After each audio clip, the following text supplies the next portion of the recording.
Hello and welcome to ILTV's Israel Daily. I'm Aaron Porras. And I'm Natasha Kircha. Coming up in today's newscast, Prime Minister Netanyahu and rival Benny Gantz meet again to discuss a unity government. We'll reveal 2 secret locations that you just cannot miss out on in Israel. And we'll take a look at why Jerusalem is planning to build a city for the dead.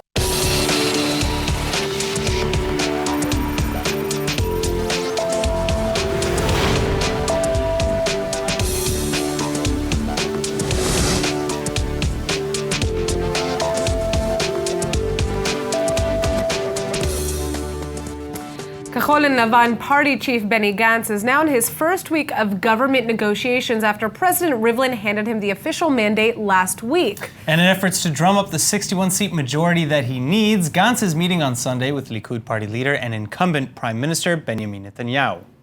The two are scheduled to sit down in Tel Aviv to discuss various ways to form a secular unity government. Gantz will apparently offer Netanyahu a sort of compromise that would force him to choose between his 55-member strong right wing and religious bloc, and sitting first as prime minister in a rotation agreement. Likud has made clear, though, that it will not leave the bloc, and so have the right-wing parties when approached by other Kachol Lavan members. Still, with less than about 25 days left in his mandate, Gantz is looking for every path available. So on Monday, Gantz and Israel Beitenu leader Avigdor Lieberman will also meet, followed by a sit-down Wednesday with Democratic camp head Nitzan Horowitz. And other high-profile meetings are already in the works. The only question that remains is, will this be enough? Well, without a strong unity government between Kachol Lavan and Likud, the options are still too few, especially with Lieberman's 8 seats still on the fence. Now, staying with politics, let's take a look to our neighbors in the north, where historic and nationwide protests continue to threaten the stability of the Lebanese government.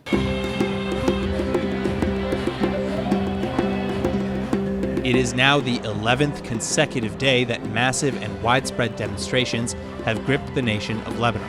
Citizens across most of the major population centers are bringing the country to a standstill in protest against the ruling political class, a failing economy, allegations of systemic corruption, impossible tax increases, and the system of government that led to it all when it was put in place 30 years ago. Also, government and related services like banks and schools have all but closed under the pressure, with some protesters calling the movement more of a revolution. But in spite of the demonstrations being the largest seen in decades, they're also largely the most peaceful. Violent clashes were only reported in a select few areas where military or police tried to clear the roadways by firing rubber bullets and such into the air. And relatively few have been wounded or arrested, with most government forces preferring to avoid entering into conflict. Meanwhile, Hezbollah terror chief Hassan Nasrallah is opposing the protests, claiming that he respects the protesters' voice, but that the ongoing demonstrations could lead to a civil war, which Israel and other parties are apparently waiting to take advantage of. Hezbollah is a major political player in Lebanon too, though, so many are taking Nasrallah's words with a bigger pinch of salt than usual. Finally, though, Israel and the Iranian-backed Hezbollah have long been at odds. So if the terror group is removed from power, it could have monumental consequences on the shaky balance in the Middle East. Today is the first anniversary of the Pittsburgh Tree of Life synagogue shooting, where 11 congregants were tragically and senselessly murdered in Pennsylvania. But with reports of anti-Semitism continuing to rise, people want to know, has anything been done? Well, here to discuss is Shai Avshalom Zavdi, head of media relations with the American Jewish Committee in Israel and the director of the AJC Access Israel. Thank you so much for coming in. Now, has anything changed in the United States in terms of religious attacks and anti-Zionism, etc.? So we do feel a surge in more and more attacks against Jews in the U.S., anti-Semitic attacks. When we asked recently, we did a survey asking American Jews how they feel, if they feel safer or less safe in the last 5 years, and the results are pretty devastating. Almost half of the Jews feel that the situation now is worse than last year. Is this relating in real numbers of incidents as well, or maybe are the numbers inflated a little bit by additional reporting?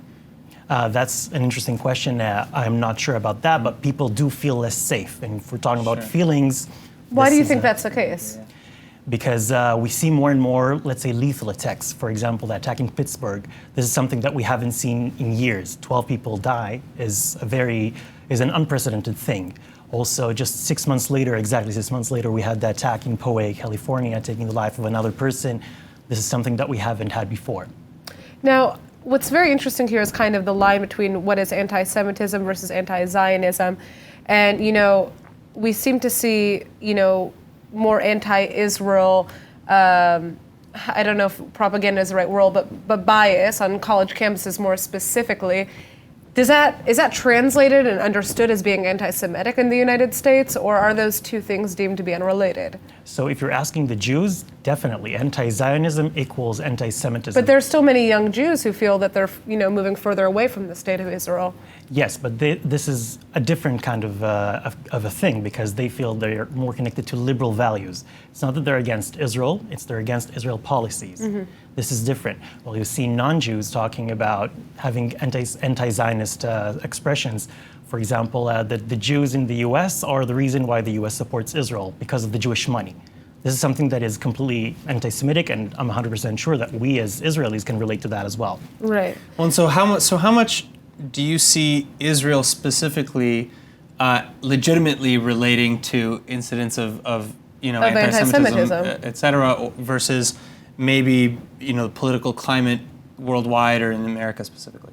So first of all, Israel is offering help and aid to Jewish communities in the U.S. For example, right after the attack in Pittsburgh, we had a few politicians and leaders fly from Israel to the U.S. to express their support. We have more and more let's say consultations when it comes to security. We also see about half of the synagogues in the U.S. felt attacked, and they actually took measures. They have now, be it policemen outside or security guards that they hired. I still kind of want to get to what the roots of this issue are. I mean, anti-Semitism has obviously always existed. It hasn't necessarily gone away. And there are a lot of people who are blaming U.S. President Donald Trump for promoting more white supremacy. But at the same time, he is pro-Israel, especially in terms of his relationship with Netanyahu and his, you could say, advocacy for the Jewish community. Mm-hmm. So where is this coming from? Could you pinpoint that in any way? So we do see a surge both from the right and from the left, two extremes. We also asked in our recent survey the Jews, who do they feel is a more a threat? Okay. And we saw very, very high numbers both from the extreme left and from the extreme right. We see people from both sides.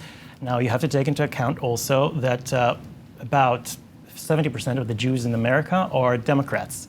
And so most of them are aligned with that party. President Trump is with the competing party, and so there is kind of a sentiment in that way. I want to know if there is an effective sort of response to the rise in anti-Semitism, because it seems that the responses we've had so far worldwide have been sort of a double-edged sword, where the more the Jewish community or the world community responds to anti-Semitism, the worse it seems to get. That is true, and we do need to find new ways, let's say more lethal ways to address this issue. So for example, AJC turned to world leaders and also to mayors in both levels, municipal and national, and asked them to condemn such attacks and to call anti-Semitism a thing that should not happen. Right. So for example, just in recent days, we had about 67, if I recall correctly, mayors from Ohio call October 27th the day for action against anti-Semitism. Same in New York. The governor of New York also joined this call. All right. Well, thank you so much for joining us with this update. Very, very interesting. Thank you, Shay. All right. Well, we hope you're in the Halloween spirit now, because this next story might just spook you. That's right, because Israel's holy city, Jerusalem, is now overflowing with the dead. And to combat this problem, Jerusalem's biggest burial society has now teamed up with a local engineering firm for an incredible solution. ILTV's Nittany Manson has the story. At the city's most western edge, the Har HaMenuchot Cemetery stands as the largest burial ground in Jerusalem. But due to a rapidly growing population and fear of running out of space to put them, a new necropolis is being built into the side of the mountain, right under the grass of the current graveyard. And this isn't a wholly new idea. The ancient Romans called them catacombs, and they weren't the only people to put bodies in caves underground. This was also done during the Second Temple period in Israel, but typically bodies were exhumed after a time and reburied into alcoves in the tunnel walls, which won't be happening here. Whatever the case, experts say this alternative is a must, as the more cemetery space is needed in Jerusalem, the less people will actually have to live. That's in part due to the fact that the demand to be buried in the Holy City is very high. Well, the project is set to cost $77 million, and the construction will put graves 160 feet under, into air-conditioned tunnels that visitors can reach using elevators. Then, the corridors are expected to be lined with Jerusalem stone and brightly lit, with an app helping you to locate specific tombstones. Project organizers also say upkeep will be minimal, since wind or snow won't be able to take a toll on the plots. But with space for 23,000 graves, it's only expected to take 10 years to fill them. So while the catacombs will surely help people in the capital city, some advocacy groups say graves should be built in the Negev, a wide-open desert land in the south of Israel, even if it means visitors would have to take public transportation to get there. Now, in other news, we've been covering the Israeli economy here at ILTV for a while, keeping a watchful eye over how Israel is doing from a global standpoint. And on the job today is ILTV's Shanna Fuld to tell us how Israel fares in comparison to the rest of the world. So, Shanna, tell us about this new report. So the new report is called the Global Competitiveness Report, and Israel ranks 20th out of 141 countries that are ranked. But I do want to say that they were ranked number 16 in the cycle before. So this year is 2019. The cycle before was 2017. So this is 20th for global competitiveness? For global competitiveness. What does that We've mean? gone down in the rankings. So global competitiveness takes into account macroeconomic factors, how the country compares to other countries globally, and I'll get into some of the things that it was ranked for. Okay. So first off, I just want to say that out of North Africa and the Middle East, Israel is number 1. And behind Israel is the UAE, Qatar, and Saudi Arabia. Okay. Now, here are some of the things to answer your question. Sure. Israel is number 1 in terms of spending the most in R&D. That's research and development. Which makes sense. So that's one of the Isn't categories. Apple's R&D center here in Israel? I think they're in Not just them, yeah. Google has a center right, here. which is a big deal, yeah. Well, I think it speaks a lot to the outcome of products and innovation when you have teams that are designated to just research. Right. And putting in that work to find out what works, what doesn't, and to keep continuing research. Now, also a big factor here is acceptance of failure and embrace of change. That's something We're the startup nation. We have to be good at that. Another was disruptive ideas. Israel is very high up in the list in this category. That is fair. And we have a really cool disruptive idea coming up in the show. Ooh. Into swimming. And another, which was great, behind the U.S., Israel is second in ease of finding skilled workers. Really? Yes. Yes. Well, brush your shoulders off there. I guess, yeah. Interesting. Okay, this is good. Wait, so who? I want to know who was at the top of this list. Yeah, who beat Israel fair. in like everything? So number 1, Singapore. Number 2, the U.S. Number 3, Hong Kong. Now, in terms of numbers, Israel is 76.7 out of 100, and that's it's basically its score on the exam. Okay. And the average score on this exam is 61%. So Israel is ahead of the curve, let's say. Doing very well for a small little country in the Middle East. Yeah. I mean, when you started, it sounds like we got a C, but then it got a little bit better when you said that everybody else did way worse. One thing that I really wanted to get to, I think we know, is how could everything be making the mark here when life can be sometimes difficult economically? Right. So I want to tell you a bit about the downfalls, because I wouldn't be a good reporter if I didn't. Yeah. So there is the things that they were flagged for. Red tape. Too much regulation, making things too difficult for people to break in.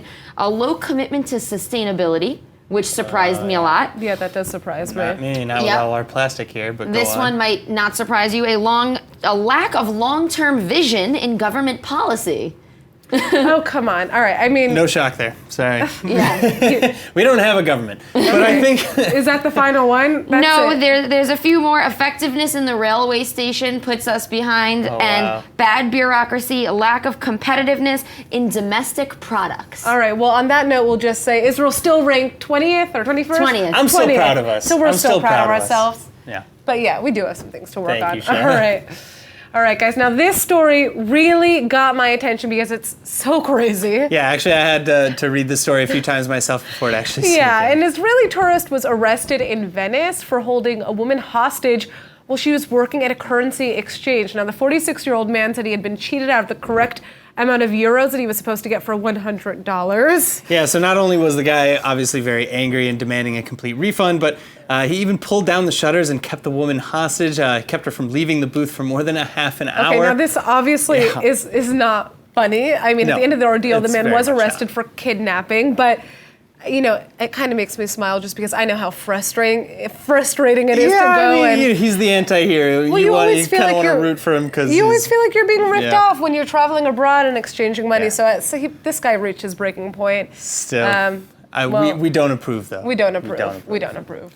All right, now, if you've ever seen someone being dragged out of the water because they were close to drowning, you know just how terrifying it can be. But thanks to a new Israeli technology, lifeguards might now have a helping hand when it comes to surveying the water for swimmers that are in harm's way. Drowning is the #1 cause of death for kids between 1 and 4 years old.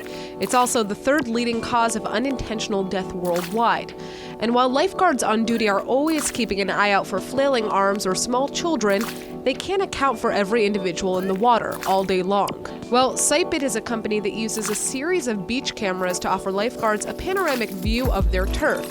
And having this view helps them monitor potentially dangerous situations while also allowing them to make rapid rescues. So here's how it works. Guards view the footage on a screen, which sounds an alarm if a threat is detected. For example, a rip current or a child swimming alone could be a trigger, bringing the attention of lifeguards to those dangerous cases. Then the technology also provides real-time data about currents and hazards that could affect swimmers, while additionally using data to show the lifeguards which regions need their attention the most. And the system is customizable too, allowing lifeguards to punch in when they would like to be alerted. For example, swimmers who are entering deep water or children walking into the waves. That being said, though, while the company was born in 2018 and is still in the research and development phase, they say the software is already highly accurate and will change the landscape of beach rescue forever. Because while government authorities pay billions for human labor, this device will be able to slash costs by supplementing the number of guards needed, or by making it easier for more shoreline to be surveyed by fewer lifeguards. So, happy swimming! You know what time it is. It's time to learn about some more amazing and new places to visit here in the Holy Land. So corny, but that's right. This is the side of Israel that most people haven't seen before, and it's brought to you by Visit to Israel, one of the world's leading Instagram pages about how to travel in Israel. So, without any further ado, here's Ella of Ella Travels the World. Yeah. Ella, all right. So, what's up today? So today we're going to be talking about the Gilad Water Reservoir. Okay. It lies on a cliff in North Israel, in the Menashe Heights. It's part of the Carmel mountain range. It's filled with rainwater each year, so it's perfect for swimming, and you can see all the view that lies beneath. Wow. Yeah, I did not even know that this existed. Yeah, so it should be noted that it's not a really well-known tourist attraction here in Israel. So both domestically and internationally. So I'm revealing a hidden gem for you guys. Yeah, You'll be mobbed by people when you go there. Well, I always go to the north, and you can swim inside this. Yes, you can swim. I would say the best time to be there, it's like spring, early summer, like when after it's not humid. Starts heating up a little bit. Well, also you need the rain. The rain, right? Yeah. So it has to be filled up with rain. So are there years when this doesn't exist? I'm assuming that it doesn't. Well, it's always relatively new. It's a water reservoir. That's what's amazing about Israel. It's all, I mean, it's really based on rainfall. Okay, cool. So best to go in this spring. Now, what is the next spot that you're going to share with us? So the next spot is Rosh Hanikra. It's in the most northwestern tip of Israel. It's the only place in Israel where the mountains meet the sea. There are underwater caves, not underwater, it's sea caves, better known as sea caves, that the only way to get there is by cable car, and it's the steepest cable car in the world. No way. Yes. The steepest cable car in the world is here in Israel. Yes. Another goes cool down fact. to the sea caves. They have an amazing tour. The sea caves are 1 million years old, and there's a lot of really interesting information about their formation. Is there more like around there? Is there diving in the caves as well and kind of other attractions? Well, there are other attractions in the caves themselves, and there's beautiful crystal clear turquoise water. Really one of the most beautiful places in Israel. Well, look at that. And there's a love story that is related to this place, right? Or am I just making that up? No, love story? Okay. Yeah, never mind. But they the say bottom it's line... a love story between the mountains and the sea because it's the only place in Israel. Okay, that Israel is always a play on words. Okay, very cool. Sorry. Well, I am going to have to visit. It looks like a pool. I mean, it looks fake. I didn't know. It's amazing. It's embarrassing how little I know about all it looks the like Mexico. tourist locations in Israel. I mean, it does everybody look like always, Mexico. It does. Everybody always says that Israel has like every climate you could ask for in the tiniest stretch of land, but it's All right, something well, to keep seeing it over. And we I don't have know plans if you for can next dive there or weekend. not. Yes, It's a we really do. good question. I know there's boat tours and there's also like bikes you can take there, but Yeah, well, I mean, I want to get on that cable car. I love kind of fun Cheapest one in the like world. that. All right, well, thank you so much for you, joining us, guys. Ela. Thank Check you. out Visit It was a to Israel, pleasure to my have you friends. again. All right, now the Summer Olympics in Tokyo are just around the corner, but some Israeli athletes are also making headlines in non-Olympic sports. That's right. Israeli kickboxer Yulia Sachkov is now an official world champion because she's just taken home the gold from the latest competition in Sarajevo, Bosnia.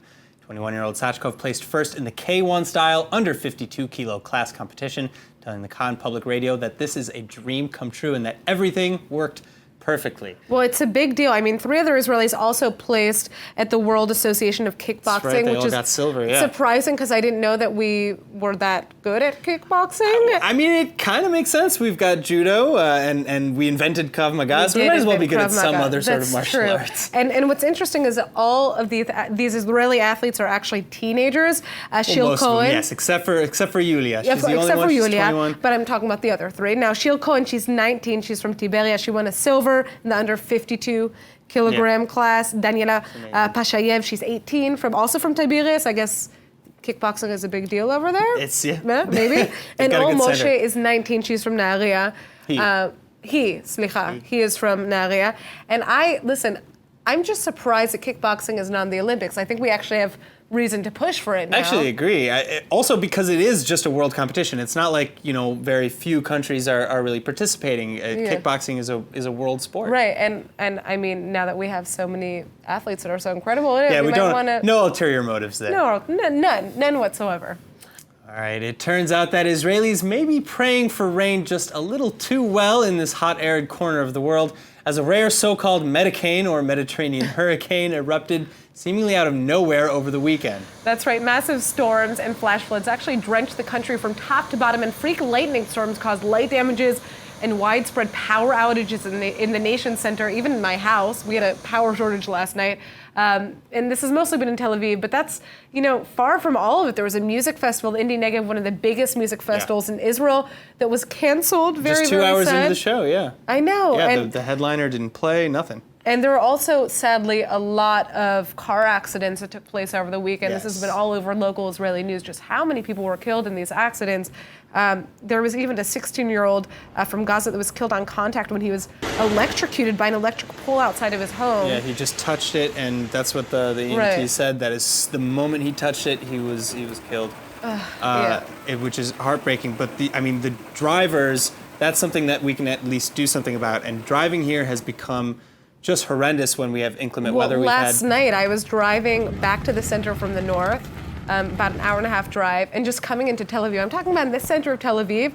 Allenby, one of the main streets, was flooding. Oh yeah. Flooding. I just don't understand. I don't understand how this. No, we've had there were over 200 injuries and road accidents just over the weekend. 9 deaths if you include the young man from Gaza. 8 of them were road accidits again. Yeah, there was listen, we don't have to get into everything that happened, but we are happy that there's rain, but you can calm down a bit. We'll just put it that way. Slow down. Yeah, tie be things down so the they don't roads. come debris, and be careful. All right, now let's take a look at the weather forecast. Tonight should mostly be partly cloudy with a few hints of rain and lows of around 65 or 18 degrees Celsius. And then tomorrow you can expect more cloudy skies and a chance of scattered rains. And the high will sit at around 75 or 24 degrees Celsius in the north, rising up to 88 or 31 Celsius in the south by Eilat. And that's it for today's news. Today's exchange rate is 3.54 shekels to the American dollar. For more news from ILTV, please like ILTV on Facebook and follow us on Instagram. I'm Aaron Porras. And I'm Natasha Kirchuk. Thanks so much for watching.